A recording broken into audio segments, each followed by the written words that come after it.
मास का 5वां दिन। आज का महात्म्य शुरू करने से पहले आपको सुनाते हैं भगवान शिव के बहुत ही प्रिय नंदी बैल की कथा। पूर्व समय में शिलाद नामक एक धर्मात्मा मुनि ने अपने पितरों के आदेश से मृत्युहीन और अयोनिज पुत्र की कामना से भगवान शिव की कठोर तपस्या की। शीघ्र प्रसन्न हो जाने वाले भगवान महादेव उनके तप से प्रसन्न हुए और साक्षात प्रकट होकर उनसे वर मांगने के लिए कहा। भगवान ने कहा, ऋषिवर, मैं तुम्हारी तपस्या से प्रसन्न हूँ, वर मांगो। तब शिलाद मुनि बोले, भगवान, यदि आप मेरी तपस्या से प्रसन्न हैं, तो ये वर दीजिए कि मुझे आपके समान ही मृत्युहीन अयोनिज पुत्र प्राप्त हो। तब भगवान शिव ने कहा, हे तपोधन विप्र, हालांकि मैं जगत का पिता हूँ, तो भी मैं तुम्हारी तपस्या से प्रसन्न होकर कहता हूँ कि मैं तुम्हारे अयोनिज पुत्र के रूप में अवतार लूंगा और उस अवतार में मेरा नाम नंदी होगा। ऐसा कहकर भगवान शिव अंतर्ध्यान हो गए। कुछ समय बाद यज्ञ वेताओं में श्रेष्ठ शिलाद मुनि यज्ञ करने के लिए यज्ञ क्षेत्र जोत रहे थे कि उसी समय उनके स्वेद बिंदु यानी पसीने की बूंद से एक पुत्र उत्पन्न हुआ। वह बालक सूर्य के समान प्रभावशाली, त्रिनेत्र, जटा मुकुटधारी, त्रिशूल आदि से युक्त तथा चतुर्भुज रुद्र के रूप में मुनि दिखाई दिया। उसे देखते ही शिलाद मुनि को तो बड़ी प्रसन्नता हुई और वे उस बालक को अपनी कुटिया में ले गए, जहां जाकर बालक ने साधारण मनुष्य का रूप धारण कर लिया। मुनि अब बड़े ही प्यार से उसका पालन पोषण करने लगे। उन्होंने उसके जातकर्म आदि संस्कार करवाकर उसका नाम रखा नंदी। वह बालक 5 वर्ष की आयु तक सभी वेदों और शास्त्रों का ज्ञाता हो गया। 7वां वर्ष पूरा हुआ तो वहां 2 मुनि मिलने आए। उनमें से एक का नाम था मित्र, दूसरे का नाम था वरुण। उन्होंने मुनि शिलाद को बताया कि आपके पुत्र की आयु मात्र 1 वर्ष शेष है। अब तो ये बात जानकर शिलाद मुनि चिंतित हो उठे। नंदी ने अपने पिता को ढांढस बंधाया। उन्होंने आत्मविश्वास के साथ अपने पिता से कहा, पिताश्री, आप चिंतित मत होइए, यमराज मेरा कुछ नहीं बिगाड़ पाएगा। शिव तो कालों के भी काल हैं। मैं भगवान शिव की आराधना करूंगा और उसके प्रभाव से मृत्यु पर विजय प्राप्त करूंगा। ऐसा कहकर नंदी वन को चले गए और भगवान शिव की प्रसन्नता के लिए कठिन तपस्या प्रारंभ कर दी। उन्होंने 3 नेत्र, 10 भुजा और 5 मुख वाले भगवान सदाशिव का ध्यान लगाया और रुद्र मंत्र का जाप किया। उनकी तपस्या से प्रसन्न होकर भगवान शिव और मां पार्वती प्रकट हुई। उन्होंने नंदी से कहा, शिलादनंदन, तुमने बड़ा ही उत्तम तप किया है। मैं तुम्हारी इस तपस्या से परम संतुष्ट हूँ। तुम्हारे मन में जो अभीष्ट हो मांग लो। तब नंदी भाव विभोर होकर उनके चरणों में लौट गए। तब भगवान शिव ने उन्हें उठाया और बोले, वत्स, उन दोनों विप्रों को मैंने ही भेजा था। तुम्हें भला मृत्यु का भय कहाँ? तुम तो मेरे ही समान हो। तुम अजर, अमर, दुख रहित और अक्षय होकर मेरे गणनायक बनोगे। तुम में मेरे ही समान बल होगा। तुम सदा मेरे पार्श्व भाग में स्थित रहोगे। मेरी कृपा से जन्म, जरा और मृत्यु जैसे विकार तुम्हारे शरीर का स्पर्श भी नहीं कर पाएंगे। ऐसा कहकर दयालु भगवान शिव ने अपने गले की कमल माला उतारकर नंदी के गले में डाल दी। उस माला के पड़ते ही नंदी 3 नेत्रों और 10 भुजाओं वाले हो गए। फिर भगवान शिव ने अपने गणाध्यक्ष के पद पर उनका अभिषेक किया। साथ ही वरदान दिया कि जब भी भगवान शंकर की कोई भी प्रतिमा स्थापित की जाएगी तो उसके सम्मुख नंदी का होना अनिवार्य होगा, वरना वह प्रतिमा अधूरी मानी जाएगी। अब ध्यान देंगे तो पाएंगे कि भगवान शंकर के मंदिर में शिव प्रतिमा के सम्मुख बैठे नंदी महाराज की दोनों आंखें निरंतर भगवान शिव की प्रतिमा पर ही लगी रहती हैं। कहा जाता है कि नंदी के नैनों में भगवान शिव बसते हैं। वहीं नंदी के दोनों सींगों को विवेक और बुद्धि का आधार माना गया है। इसीलिए कहा जाता है कि बुद्धि का इस्तेमाल विवेक से करना आवश्यक है। नंदी महाराज के गले में बंधी हुई घंटी ये प्रतीक है कि निरंतर मनुष्य को भगवान का ध्यान करना चाहिए। ये तो सभी जानते हैं कि नंदी महाराज के बिना भगवान शिव का मंदिर कभी नहीं बनता, लेकिन हमारे देश में एक ऐसा भी मंदिर है जहां नंदी महाराज के बगैर भगवान शिव का मंदिर बना हुआ है। भारत के नासिक में गोदावरी तट पर बना हुआ है कपालेश्वर महादेव मंदिर। इस मंदिर में भगवान शिव की प्रतिमा तो है, लेकिन नंदी यहाँ पर उपस्थित नहीं है प्रचलित है, जिसके अनुसार एक बार भगवान शिव ने ब्रह्मा जी के एक मुख को काट दिया था, क्योंकि ब्रह्मा जी के 5 मुख थे, जिनमें 4 मुख तो वेदों के पाठ किया करते थे, लेकिन एक मुख हमेशा उन्हीं वेदों की बुराइयां किया करता था। यही वजह है कि भगवान शिव ने ब्रह्मा जी के उस मुख को काट दिया था। हालांकि इस कृत्य के लिए शंकर जी को ब्रह्मत्या का भी दोष लगा था, और इसी दोष को दूर करने के लिए भगवान शिव इधर उधर भटक रहे थे। एक बार भगवान शंकर सोमेश्वर पहुंचे, जहां उन्हें एक गाय के बछड़े ने बताया कि गोदावरी नदी के तट पर स्थित राम कुंड में स्नान करने से ब्रह्मत्या के दोष से मुक्त हुआ जा सकता है। तब भगवान शिव ने बछड़े के कहे अनुसार राम कुंड में स्नान किया, और इस प्रकार उन पर लगा ब्रह्मत्या का पाप दूर हो गया। भगवान शिव ने उस बछड़े को अपना गुरु मान लिया, और बछड़े के रूप में नंदी जी ही महाराज शिव जी के सामने प्रकट हुए थे। उस समय शिव जी ने उन्हें अपना गुरु मान लिया था। यही कारण है कि जब कपालेश्वर मंदिर का निर्माण हुआ, तो भगवान शिव ने उस मंदिर में नंदी महाराज के सम्मुख बैठने से मना कर दिया, क्योंकि वह उनको अपना गुरु मान चुके थे। यही कारण है कि नासिक कपालेश्वर मंदिर में भगवान शिव की प्रतिमा तो है, लेकिन नंदी महाराज इसमें स्थापित नहीं है। ऐसा विश्वास है कि यदि कोई मनोकामना नंदी बैल के कानों में कह दी जाए, तो वो मनोकामना बहुत शीघ्र पूर्ण हो जाती है, क्योंकि नंदी बैल को भगवान शिव का कोतवाल माना जाता है, और हमारी मनोकामनाएं भगवान शिव तक नंदी बैल ही पहुंचाते हैं। इसलिए कभी भी भगवान शिव की पूजा करने के साथ साथ नंदी बैल की पूजा भी अवश्य करनी चाहिए। ये थी नंदी बैल की कथा। अब सुनिए आज का महात्म्य। श्री सूत जी कहते हैं, एक समय दशार्ण देश के राजा वज्रबाहु की पत्नी सुमति अपने नवजात शिशु के साथ असाध्य रोग की शिकार हो गई थी। इसलिए दुष्ट बुद्धि राजा ने उसे वन में त्याग दिया। वहां पर अनेक तरह के कष्ट भोगती हुई वह प्रयास पूर्वक आगे बढ़ने लगी।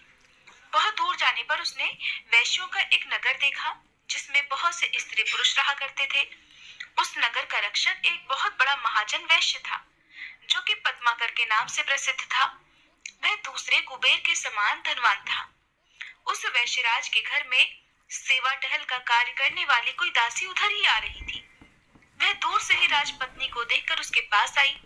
उसने रानी को देखते ही उसका सारा हाल जान लिया। वह पुत्र सहित अत्यंत कष्ट भोग रही थी।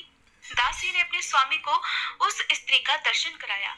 वैश्यराज ने रोगी पुत्र के साथ स्वयं भी रोग से पीड़ित हुई राजपत्नी को एकांत में बुलाकर उसका सारा हाल पूछा, और सब बातें जान लेने पर अपने घर के पास में ही एकांत घर में उसे ठहरा दिया। अन्न, वस्त्र, जल और शैया आदि का प्रबंध करके वैश्य ने अपनी माता के समान उसका आदर किया। उस घर में सुरक्षित होकर रहती हुई राजपत्नी के व्रण और यक्ष्मा आदि रोगों की शांति नहीं हुई। उधर कुछ ही दिनों में रानी का पुत्र भी घाव से पीड़ित होकर वैद्यों की पहुंच से बाहर हो गया, अर्थात वैद्य भी उसका इलाज नहीं कर पाए, और वह मृत्यु को प्राप्त हो गया। अपने पुत्र के मरने पर रानी को बड़ा दुख हुआ, और वह दुख से ग्रस्त होकर मूर्छित हो गई और टूटी हुई बेल के समान धरती पर गिर पड़ी। फिर होश आने पर वैश्यों की स्त्रियों ने उसे बहुत समझाया, फिर भी वह बहुत दुखी होकर विलाप करने लगी कि हाँ पुत्र, बंधु बांधवों से त्यागी हुई अपनी इस दीन और अनाथ माता को छोड़कर तुम कहाँ चले गए। जब वह इस प्रकार विलाप कर रही थी, उसी समय ऋषभ नाम से प्रसिद्ध एक शिव योगी वहां आ पहुंचे। वैश्यराज ने अर्घ्य देकर उनका आदर सत्कार किया, जिसके बाद वे शोकग्रस्त राजपत्नी के पास जाकर इस प्रकार कहने लगे, बेटी तुम इतना क्यों रो रही हो? संसार में किसका जन्म हुआ और कौन मृत्यु को प्राप्त हुआ? ये शरीर आदि जल के फेन के समान क्षण भंगुर हैं। कभी इनके होने का भ्रम होता है, तो कभी ये शांत हो जाते हैं और कभी पुनः इनकी स्थिति होती है। इसलिए फेन अर्थात झाग के समान इस शरीर की मृत्यु होने पर विद्वान पुरुष शोक नहीं किया करते। सत्व आदि तीनों गुण माया से उत्पन्न होते हैं, और उन्हीं तीनों गुणों से शरीर की उत्पत्ति होती है। वर्तमान संसार में जीव अपने कर्मों के बंधन से बंधकर बार बार ऐसी सुख अथवा दुखमयी अवस्था को प्राप्त होता है, जिसका अनुमान करना अत्यंत कठिन है। जिनकी आयु एक कल्प तक की मानी गई है, ऐसे देवताओं की स्थिति में भी उलटफेर होता रहता है। फिर जो अनेक प्रकार के रोगों से ग्रस्त है, ऐसे मनुष्य देहधारी प्राणियों की तो भला बात ही क्या है। कोई काल को ही इस शरीर की उत्पत्ति में कारण बताते हैं, कोई कर्म को और कोई गुणों को इसका कारण मानते हैं। वस्तुतः काल, कर्म और गुण तीनों से ही शरीर का आधान हुआ है।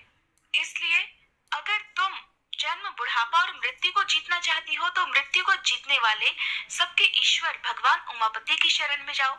तभी तक मृत्यु का घोर भय है और जन्म तथा मृत्यु जरावस्था का भय है।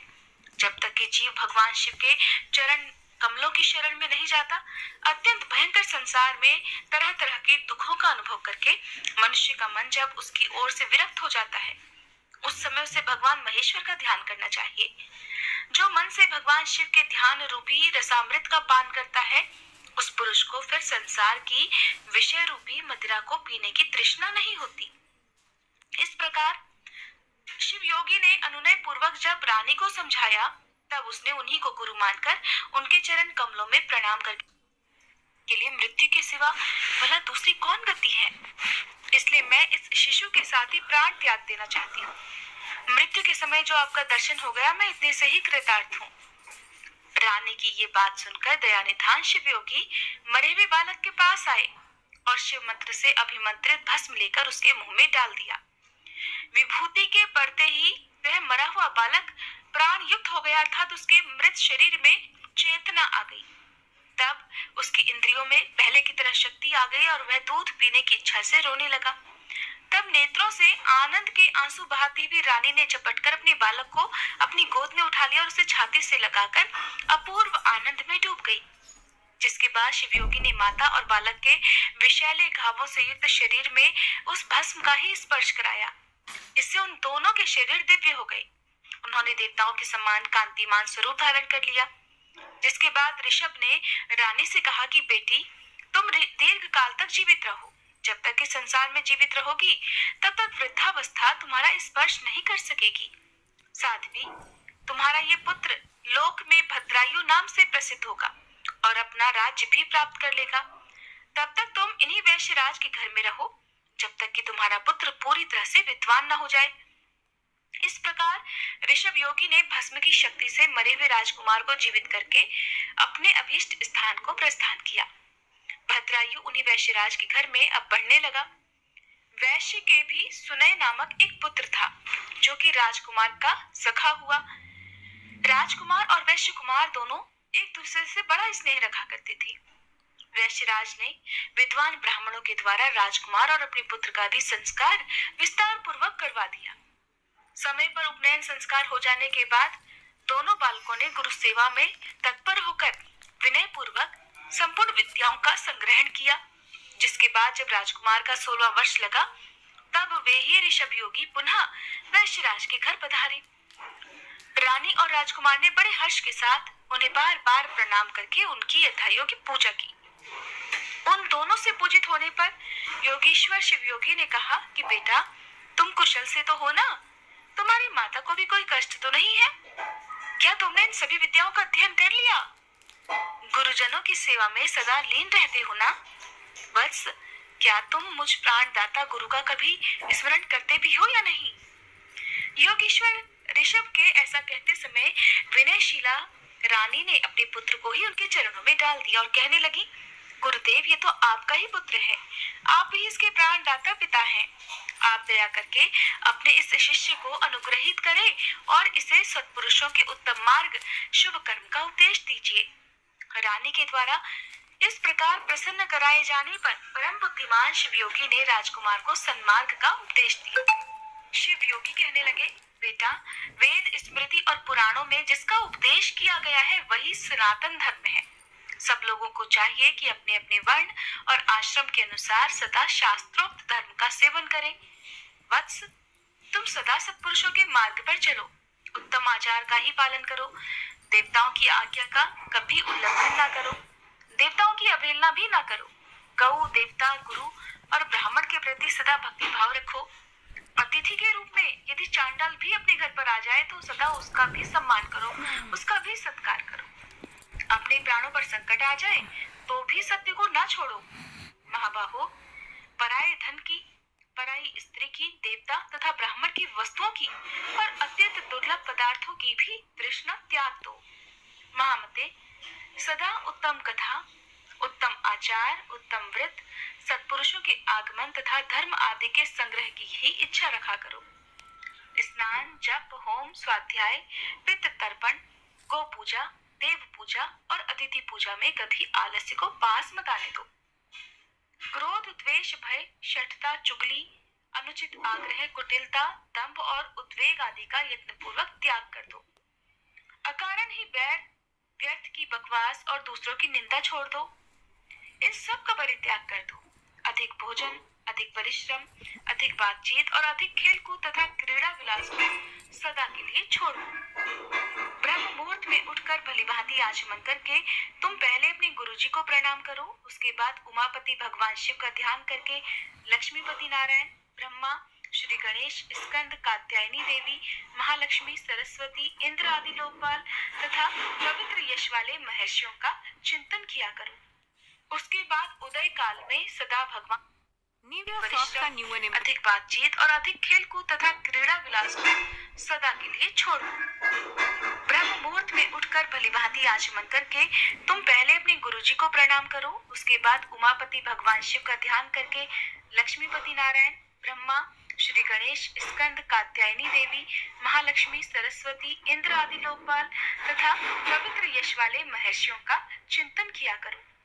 उसके बाद उदय काल में सदा भगवान सूर्य को प्रणाम करो। गंध, पुष्प, तांबूल, शाक और पके फल आदि भक्ष्य, भोज्य, प्रिय और नूतन पदार्थ पहले भगवान शिव को अर्पित करके फिर प्रसाद रूप से उसका उपभोग करो। जो कुछ भी दान, सत्कर्म, जप, स्नान, होम, चिंतन तथा तप तुम्हारे द्वारा किया जाए वह सब भगवान शिव को समर्पित कर दो।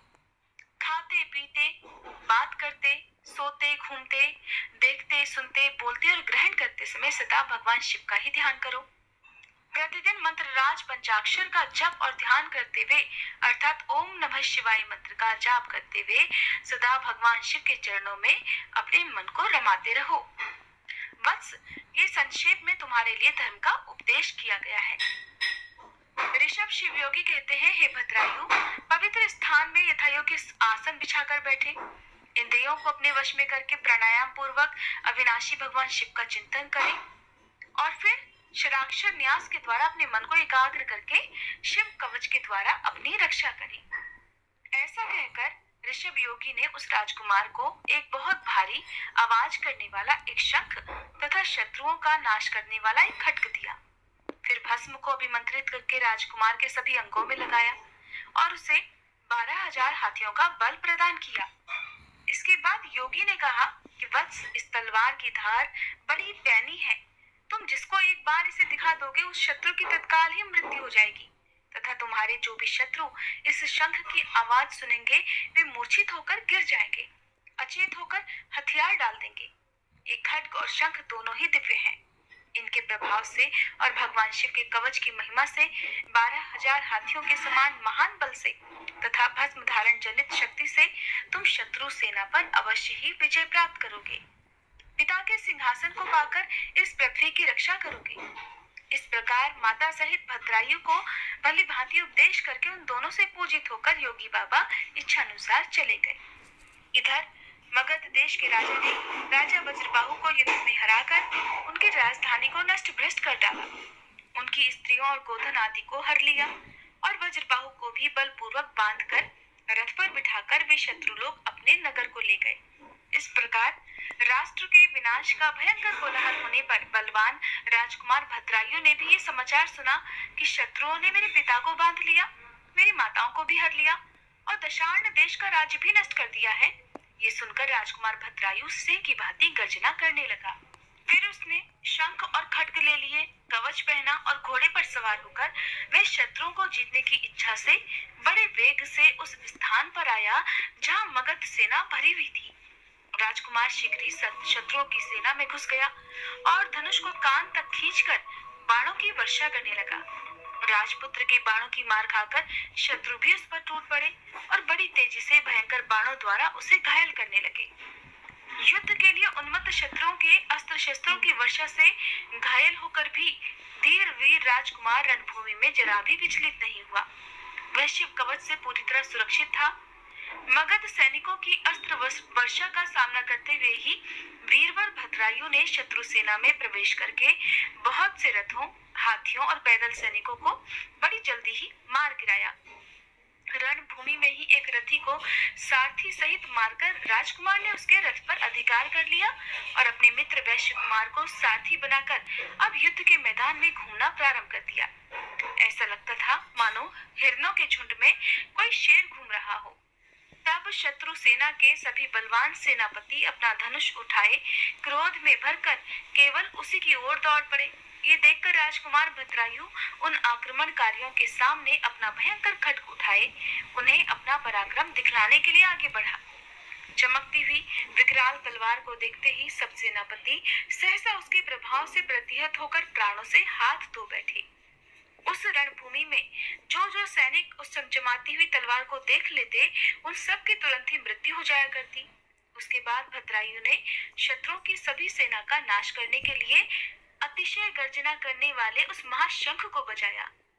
उस शंख ध्वनि की सुनते ही सब शत्रु मूर्छित होकर धरती पर गिर पड़े। अचेत होकर धरती पर पड़े हुए शस्त्रहीन सैनिकों को मरा हुआ मानकर धर्मशास्त्र के ज्ञाता राजकुमार ने उनका वध नहीं किया। अपने बंधे हुए पिता को बंधन मुक्त करके शत्रुओं के वश में पड़ी हुई अपनी माताओं को भी राजकुमार ने छुड़ा लिया।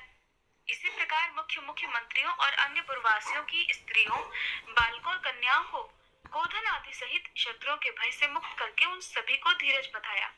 जिसके बाद राजकुमार ने नगर के राजा, मंत्री तथा मुख्य अधिकारियों और सेनापतियों को कैद करके बलपूर्वक अपनी पुरी में प्रवेश कराया। पहले युद्ध में जो लोग चारों दिशाओं में भाग गए थे वे सभी अब विश्वस्त होकर अपने राज्य में लौट आए और राजकुमार का पराक्रम देखकर सबके मन में बड़ा विस्मय हुआ। सब लोग सोचने लगे कि अहो, यह कोई योग सिद्ध अथवा तपः सिद्ध पुरुष है या फिर कोई देवता है, क्योंकि इसने जो महान कर्म किया है वह मनुष्य की शक्ति से तो बाहर है। इस अनंत शक्तिधारी वीर ने तो 9 अक्षौहिणी सेना को परास्त कर दिया है। इसी समय भद्रायु के पिता राजा वज्रबाहु विस्मय और आह्लाद में डूबे हुए नेत्रों से आनंद के आंसू बहाते हुए उसके सामने आए। राजकुमार ने प्रेम से विवल होकर अपने पिता को प्रणाम किया। तब राजा ने पूछा, महामते, तुम कौन हो? देवता हो या मनुष्य? अथवा कोई गंधर्व तो नहीं हो? तुम्हारे माता पिता कौन है? तुमने हमें और हमारी स्त्रियों को किस कारण से शत्रुओं के बंधन से छुड़ाया है? तुम्हारा नाम क्या है? तुम्हारा देश कौन सा है? तुम्हारे इस ऋण से बंधु बांधवों समेत मैं 1000 जन्मों में भी मुक्त नहीं हो सकता। इन पुत्रों, इन पत्नियों तथा इस राज्य और नगर को छोड़कर मेरा मन तो तुम्हीं में प्रेम पूर्वक बंधा हुआ है। तब भद्रायु ने कहा, राजन, ये मेरा सखा वैश्य पुत्र है, इसका नाम सुनय है। मैं इसी के सुंदर घर में अपनी माता के साथ रहता हूँ। मेरा नाम भद्रायु है और मैं अपना वृतांत आपको बाद में बताऊंगा। इस समय आप स्त्रियों और मित्रजनों के साथ नगर में प्रवेश कीजिए और शत्रुओं का भय छोड़कर सुख से रहिए। जब तक मैं पुनः लौटकर ना आऊं तब तक इन शत्रुओं को मत छोड़िएगा। ऐसा कहकर राजकुमार भद्रायु राजा की आज्ञा से अपने घर को आया और वहां आकर उसने अपनी माता से सब समाचार कह सुनाया। रानी ने प्रसन्न होकर अपने पुत्र को हृदय से लगा लिया और वैश्यराज ने भी प्रेम से राजकुमार का आलिंगन करके उसका विशेष सत्कार किया। इधर महाराज वज्रबाहु स्त्री, पुत्र और मंत्रियों के साथ अपने राजमहल में प्रवेश करके बड़े प्रसन्न हुए। वह रात बीतने पर योगियों में श्रेष्ठ ऋषभ महारानी सीमंतनी के पति राजा चंद्रागत के पास गए और भद्रायु की उत्पत्ति तथा उसके अलौकिक पराक्रम का वर्णन करके एकांत में प्रेम पूर्वक बोले, राजन, तुम अपनी पुत्री कीर्ति मालिनी का विवाह राजकुमार भद्रायु के साथ कर दो। इस प्रकार निषद राज को समझाकर योगी ऋषभ वहां से चले गए। इसके बाद राजा चंद्रागत ने वैवाहिक मंगल के लिए उपयुक्त शुभ मुहूर्त में भद्रायु को बुलाया और अपनी कीर्ति मालिनी नामक पुत्री उसके साथ ब्याह दी। भद्रायु के पिता राजा वज्रबाहु को भी बुलाकर निषद राज ने मंत्रियों सहित उसकी अगवानी की और नगर में आने पर उन सभी का यथावत सत्कार किया। वज्रबाहु ने देखा, शत्रुओं का नाश करने वाला भद्रायु विवाह करके मेरे चरणों में प्रणाम कर रहा है। तब उन्होंने बड़े प्रेम और हर्ष से उठाकर उसे अपने हृदय से लगा लिया और निषदराज से कहा, चंद्रांगद जी, आपका ये दामाद बड़ा बलवान है। मैं इसके वंश और जन्म का यथार्थ परिचय सुनना चाहता हूँ। उनके इस प्रकार पूछने पर निषदराज ने उनसे एकांत में मिलकर हंसते हुए कहा, महाराज, ये तो आपका ही पुत्र है। बाल्यावस्था में जब यह रोग से पीड़ित था और इसकी माता भी रोग से व्याकुल रहती थी, तब आपने माता सहित इस बालक को वन में त्याग दिया था। बालक के साथ वन में घूमती हुई वह असहाय नारी दैवयोग से एक वैश्य के घर में जा पहुंची। वैश्य ने वहां उसकी रक्षा की। फिर आपका ये बालक रोग से अत्यंत पीड़ित होकर मर गया, किंतु किसी योगीराज ने आकर इसे पुनः जीवित कर दिया। योगीराज का नाम ऋषभ है। शिव योगी ऋषभ के ही प्रभाव से ये माँ बेटे देवताओं के समान दिव्य रूप को प्राप्त हुए हैं। उन्हीं के दिए हुए शत्रुनाशक खड्ग और शंख के द्वारा शिव कवच से सुरक्षित होकर भद्रायु ने युद्ध में शत्रुओं पर विजय पाई है।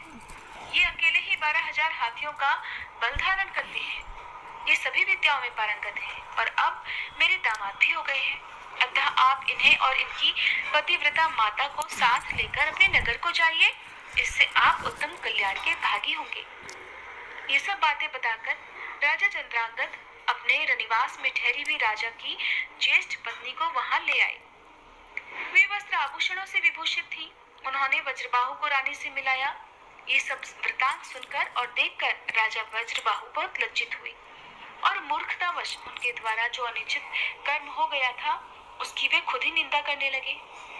पत्नी और पुत्र के दर्शन से उन्हें बड़ी खुशी हुई।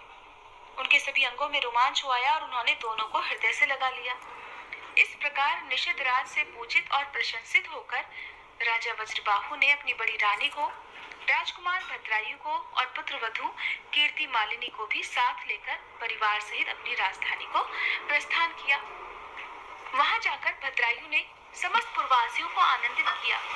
समय आने पर उसके पिता जब स्वर्गवासी हो गए, तब युवावस्था में अद्भुत पराक्रमी भद्रायु ने ही संपूर्ण पृथ्वी पर शासन किया और ब्रह्मर्षियों के समीप मगधराज हेमरथ से मित्रता जोड़कर उन्हें अपने बंधन से मुक्त कर दिया। जय भोलेनाथ। आज के अध्याय